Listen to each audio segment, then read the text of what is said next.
Hello! So, finally December arrived, last month of the year. It has been an incredible year for my reading journey, and I just think it was great. It's also been a great month reading-wise, because I've read the most books that I could ever think of reading, which was 10. It was crazy. I had too much time on my hands, I think. So I just want to quickly go through them, because out of quality, maybe this wasn't my best month, but let's run through them, shall we? First book that I finished in the month of December was The Membranes by Chita Wei. This is a Taiwanese author, and I've never read anything like this. I read this for my book club. We chose fantasy as a genre and ended up picking this in the poll, even though I was kind of disappointed because this is not fantasy. This is pure dystopia. It has really, really slight fantasy like hints, but it's not fantasy. And I was hoping to read something more fantasy. But other than that, I gave this book 3 stars. And I'm not saying I didn't enjoy this, but first of all, it's a very short novel. I think it's around 180 pages. So it's a very, very short one. And therefore, I really think that this novel deserved a little bit more time to develop, because it really did have great potential. I loved the plot and how it was written. I think the prose was wonderful. So The Membranes is a story about this dystopian reality in which humanity cannot possibly live on the surface level of the earth anymore because of I think the heat and the solar the solar toxicity. And so humanity kind of migrates underwater in this like biome, or like these cities protected by these membranes that cover the population from the lack of oxygen and water and all of that. And we follow the story of Momo, who is an esthetician. She treats her clients' skin and well-being, and it's a very, very interesting aspects. The way it was developed, I thought it was great. I thought it was super, super fun. And again, being a novel that is very short, I don't know how much I can talk about without spoiling if anybody's watching this video. I thought it was really good and really interesting, and we had a lot of characters that we could explore, because we were going back and forth also with Momo's relationship with her mother, who she hasn't spoken to in years since she left for college. And I think that was incredibly well written up until a certain point, which was the ending twist. There's a really big plot twist in this novel that I didn't really enjoy. I really thought the ending was lazy, and again, the author could have added a little bit more pages, chapters, and make this ending a little bit more fair and a little bit more complex. As for my second read of the month, this was a really, really nice surprise. My second book of the month was Porta la memoria del cuore by Giuseppina Torregrossa. I don't usually read Italian literature. I think I've been too scarred when I was a teenager with novels that I felt were cringy and never really perfectly executed the way I wanted. So I would have not picked this up if it wasn't for my friend who kindly gifted this to me for my birthday in October. I do have a physical copy for another one of the books that I read. I unfortunately, being Christmas, I left the house in Rome to come here, so I don't really have a lot of the physical copies that I own. But this cover is wonderful in my opinion, and this is a story about a family. It is a generational novel. It really is just general fiction about the relationship between a mother and a daughter.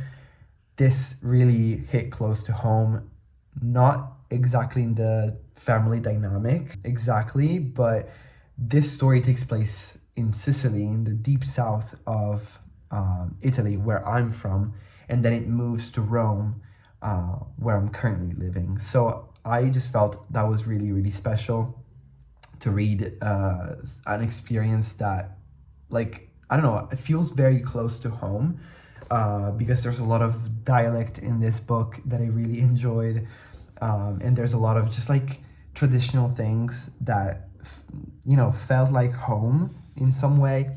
And basically, what we are presented with is the story and the personality of Teresa, the mother, who is a bitch, really. She's unbearable, insufferable. She was written to be like this. And then the daughter, Elena, who is desperately in need to be validated, to be loved, to be appreciated by her mother.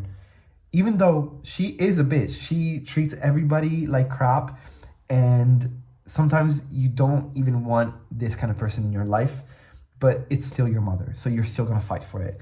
And I think it's wonderful how Elena tries to kind of break the generational curse of this lack of affection and manifestations of love. She tries so much to be unlike her mother and her grandmother, because again, we follow kind of like a really long range in this family, like a few generations. And still, I think the character is it's written in such a good way that it doesn't result incoherently with how she was raised. I don't want to really say a lot because it's really short. I really liked this author's style, so I think I want to read more from her. So highly recommended. And I gave this 4 stars. As for my third book of the month, I read My Year of Rest and Relaxation by xmas. So this was my first DNF of the year and probably my first DNF of my life. I was deeply disappointed with this. I heard a lot about it, and I heard a lot of good things, a lot of also bad things, but the bad things I heard were mostly about it being too slow or too boring of a book. If you are not familiar with the story, this is a story of a girl who is just tired of her life and just wants to take a year off, and she tries to go to sleep for the whole year, basically. Like, she just wants to hibernate for this whole year and skip to the next one, okay? And I personally did not find this boring. This wasn't my issue with it. My issue with it was a lot of things, actually. The mildest was that there were a lot of pop references, and I'm not a fan of pop references in books. And this was filled with it. It had paragraphs just filled with pop references, which I didn't love. I found that incredibly annoying. But again, that was like the mildest reason why I didn't like this book. So this character is insufferable, and I don't think I have a problem with that in general. But it was really frustrating how bad she was and how bad she treated the people around her, the people who showed up for her and wanted to help her as much as possible. For example, she does have a best friend whose name I cannot recall right now, but also very problematic friend. She has an eating disorder and she's struggling with the chronic illness of her mother. And so she's already in a pretty bad state, but she still really shows up for the main character, and she just discards her. And while I do understand trying to write your character like as a purposefully being mean and not really nice, I do think that you have also, as an author, the liberty and like the choice of not using slurs and falling into homophobia and ableism. So that's when I stopped reading. I was really trying. I dropped this at 74%. I really did try. And since I got this from a library, before returning it, I did like flip through the last 2 chapters, and the ending didn't even fucking redeem anything. It didn't. It made things worse for me. it made me hate this book with a passion, really, because not only you go through all that and you make the reader go through all that, you also give that kind of an ending, right? Not for me, sorry. Next in line is Shadow and Bone by Leigh Bardugo. So I recently got the whole trilogy from Vinted because I was looking for like the American old editions, and they were literally like you could not find them anywhere at a good price. And I finally did on Vinted. I got the whole 3 books hardcover for 50 euros, which is a steal. And I wish I could show it to you, but I don't have it right now. Maybe next month when I'm going to read the second one, I will do that. So Shadow and Bone, it is a YA trilogy about this world that is a fantasy version of Russia, and there's powers, and there's like the chosen hero and like the protagonist that doesn't know that she has powers, but she does while she's trying to save her best friend's life. And that's all I'm gonna say because that's all I can remember about this. But I enjoyed this. I did. I gave this book 3.5 stars, not because it was a bad book, but it was pretty average. It was the first in a series. I was not expecting much other than the world building and the character introductions. I really did love the magic system, and I love the world building particularly, and the characters are pretty okay. There have been twists that I have enjoyed. There have been twists that I predicted. It was classic YA, honestly. And this came out like, 2015? So I understand that. And I was not expecting more than that. So I'm really excited to continue on with the series and then hop on to Six of Crows, since everybody says that it's like the best out of the 2 series. Then I read Hell Hath No Fury. This is a German author who has been translated into, like, I read this in Italian, but there's also an English translation for this. So I picked this up at the library because my German friend suggested it to me. I would have never picked this up otherwise, and I'm really glad she did make me pick this up because I really, really enjoyed this. I gave this book 4 stars. It is kind of a thriller, but also a comedy. At the same time, it is about this woman, this 50-year-old woman, Rosie, who falls in love with this writer, and she will do everything to have him. This was a crazy ride. It was so funny. It was so, like, I was so invested in the story, and like the characters were just very, very nice. I really, really enjoyed the story. I was kind of scared at the beginning because it was very slow, but then it picked up so much, and I had incredible fun with this. Honestly, that's all I'm gonna say. Moving on, I read The River Has Roots. I read this because I wanted to get the Goodreads bookmark for reading something that was nominated to this year's Goodreads Awards, like after they announced the winners. So I did read a few before, but I didn't after. So I read this one because it was pretty short. So The River Has Roots is a novella, a fantasy novella that is set in this world where grammar is the magic. And it is the story of these 2 sisters who just have this incredible relationship. And one of the 2, she falls in love with this entity that lives in another world, and it's just so good. And the audiobook is incredible because there's a lot of effects like the rain and the singing, because this revolves a lot on singing because the 2 sisters kind of use their singing to fuel like the main trees of their realm. It is so nice. I really, really enjoyed this so much. I love when a book leaves you with this empty feeling that this book left me. I just thought this was incredible, and I'm gonna read more from this author. I think this is their first like novel by themselves. This is the same author that co-wrote How to Lose the Time War. No. Yeah, that one. So I need to read that one. The prose is beautiful, incredible. I look like Trump in that clip. Moving on, I also read another book that was published this year and that was nominated in the Goodreads Awards. This is a historical fiction, and it is The First Witch of Boston by Andrea Catalano. And as you might imagine from the self-explanatory title, this book is about Margaret Jones,